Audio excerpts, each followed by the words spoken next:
Shalom, this is Rabbi Kari Tuling. I wanted to share with you some ideas for coping techniques as our quarantine goes into its second month. The first of these ideas I had was to get outside. As you can tell, I'm out on my balcony right now. I'm enjoying the somewhat sunshine. It's not that warm yet, but it's nice to be out. It's nice to hear the birds. It's nice to enjoy the flowers that are starting to bloom. And it's nice to get some fresh air.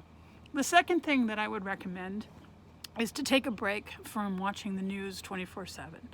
Yes, you should stay informed. Yes, you want to check in periodically, but it's okay to decide that the news can wait. And it's especially okay to decide that the news can wait if you're about to go to bed.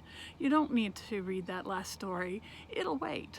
And then the third thing I wanted to suggest to you is something called time boxing, where what you do is you set aside a time, like a half an hour, and maybe it might be a half an hour each day. You set an alarm to sit down and do this, and you set another alarm for when it's up. And what you do in that half an hour is worry, like really go into it. Get obsessive, get worried, cry, scream, whatever you got to do. Go down every rat hole and think of all the possible terrible, awful things that could happen. And then when the alarm goes off, you're done. Get up, go back to your life. And the reason why you want to do that is that your life has a lot that's good. Your life has things that are worthy in it, even with this constricted environment, even with being home, even with being in quarantine. There's a lot that's good. And if you can time box your worries so that they're not taking over your entire experience, that'll help. That'll help.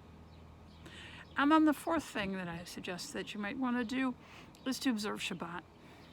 Our tradition has a lot of wisdom in it. It knows that you need a day at least once a week where there are no worries, you are wanting nothing, you are resting, everything is good. Because then what happens is you recognize what's good in your life. So you might use Shabbat to connect to our service. You might use Shabbat to connect to our Torah study. You might use Shabbat to connect to others in your household, to take that nap, to call or FaceTime or Zoom or whatever to family or friends that are not present for you.